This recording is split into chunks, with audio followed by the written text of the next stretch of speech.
Dear friends, welcome to your my channel SC tutorial.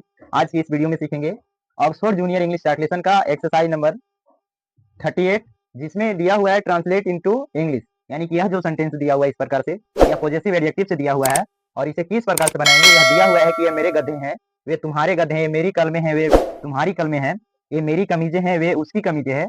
इस प्रकार से दिया हुआ है, तो इसको किस प्रकार से बनाएंगे। सबसे पहले इसका स्ट्रक्चर देखेंगे। तो इसका स्ट्रक्चर होता है कि सबसे पहले लिखेंगे देज या दोज। यानी कि जहां पे रहेगा ए वहां पे लिखेंगे देज, और जहां पे रहेगा वे वहां पे लिखेंगे दोज। और इसके बाद लिखेंगे देज और दोज के बाद लगाएंगे आर। आर के बाद लगाएंगे पॉजेसिव एडजेक्टिव। पॉजेसिव एडजेक्टिव का मतलब my, our, your, his, her, its, name, ये सभी को लगाएंगे, यानी कि पॉजेसिव एडजेक्टिव लगाएंगे। इसके बाद जो है से नाउन लिखेंगे। जिस नाउन के साथ वो जो से पॉजिटिव एडजेक्टिव रहेगा वह नाउन को लिखेंगे। तो चलिए बढ़ते हैं सेंटेंस की ओर। तो सबसे पहले आपका पहला सेंटेंस है कि ये मेरे गधे हैं। तो यहाँ पे ए है, तो ए का इंग्लिश क्या होगा? तो देज होगा। तो यहाँ ए की इंग्लिश लिखेंगे देज, और देज के बाद क्या लगाना है? इज एम आर लगाना है। इज एम आर नहीं, केवल आर लगाना है। तो यहाँ पे केवल आर लग जाएगा। इसके बाद पॉजिटिव एडजेक्टिव लगाना है। तो पॉजिटिव एडजेक्टिव यहाँ पे मेरे है, तो मेरे की इंग्लिश में क्या कहते हैं? माई कहते हैं। तो इसका इंग्लिश माई लिख देंगे। और गधे के हो जाएगा एसेस। एसेस यानी कि गधे जो है से प्लूरल है, बहुवचन है, इसलिए इसके साथ लग जाएगा ईएस। नेक्स्ट जो अगला नंबर है, वे तुम्हारे गधे हैं। तो वे के इंग्लिश हो जाएगा दोज। तो इसको इंग्लिश में लिख देंगे दोज। दोज के बाद इसके साथ लगा देंगे आर। आर के बाद जो होगा, आर के बाद होगा पॉजिटिव एडजेक्टिव। पॉजिटिव एडजेक्टिव इसमें तुम्हारे है, तो तुम्हारे के लिख देंगे योर। इसे मिटाना पड़ेगा, योर। और गधे, गधे के हो जाएगा एसेस। इस प्रकार से नेक्स्ट जो सेंटेंस है, ए मेरी कलमे है। तो ए की लिख देंगे देज, और देज के साथ लगेगा आर, और मेरी की इंग्लिश हो जाएगा माई, और कलमे के लिख देंगे पेन्स। इस प्रकार से यह बनेगा।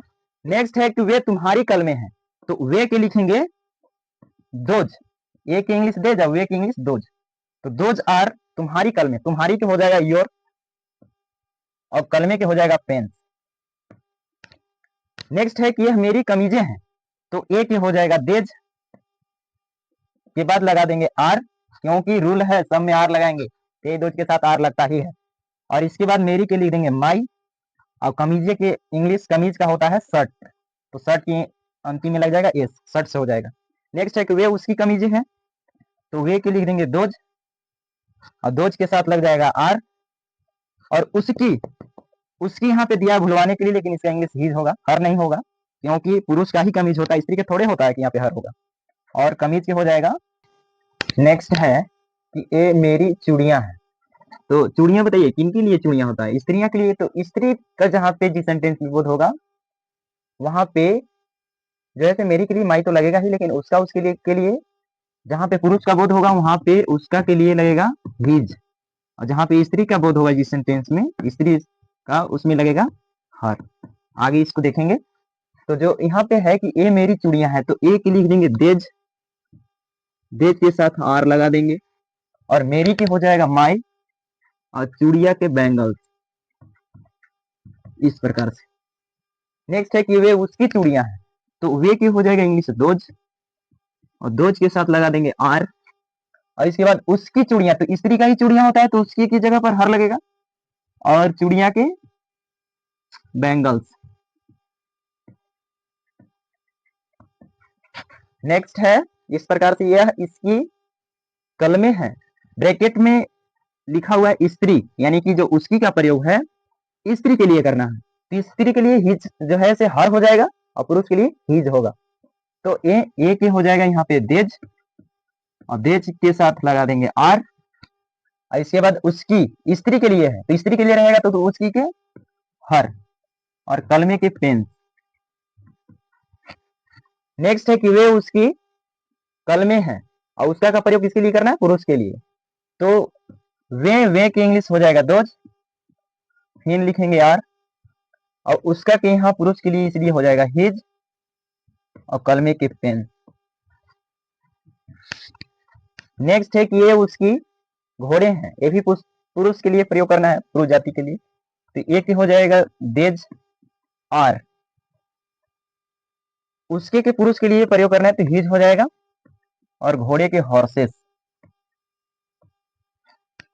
नेक्स्ट है कि वे उसकी घोड़े हैं, वे उसके घोड़े हैं, तो वे के हो जाएगा दोज, दोज के साथ लगेगा आर, लगा देंगे। और उसके स्त्री के लिए तो क्या होगा यहाँ पे हर, और घोड़े के हॉर्सेस।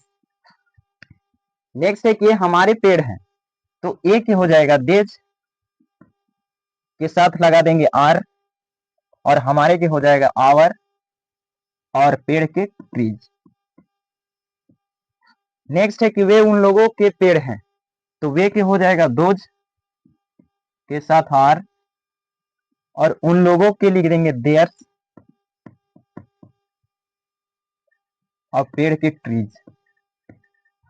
नेक्स्ट है कि ये हमारी कुर्सियां हैं, तो ए के हो जाएगा सॉरी ए के देज होगा, तेज के साथ आर लिख देंगे, और कुर्सियां हमारी के आवर, और कुर्सियां के चेयर। इस प्रकार से भी कंप्लीट हो गया।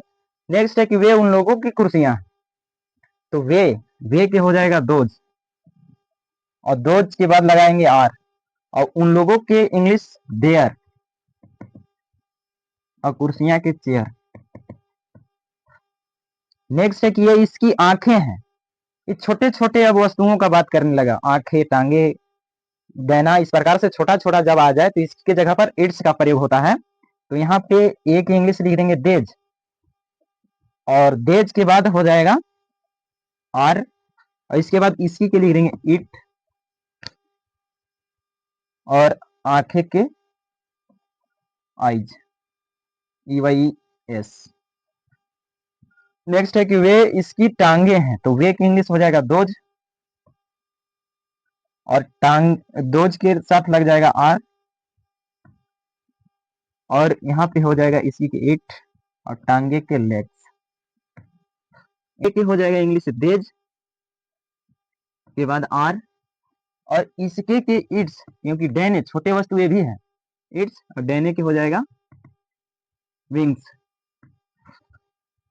नेक्स्ट है कि वे इसके सिंग हैं, तो वे के लिए देंगे दोज, और दोज के बाद लग जाएगा आर, और उसके के हो जाएगा हिज, सॉरी हिज नहीं इट्स, इट्स होगा। और इट्स के बाद जो सिंग का मीनिंग क्या होता है, इसका मीनिंग आप कमेंट बॉक्स में कमेंट कर कर बताएंगे कि इसका इंग्लिश सिंग का इंग्लिश में क्या कहते हैं। और अगर वीडियो पसंद आई हो तो लाइक, शेयर एंड सब्सक्राइब कीजिएगा। Thank you for watching my video everyone.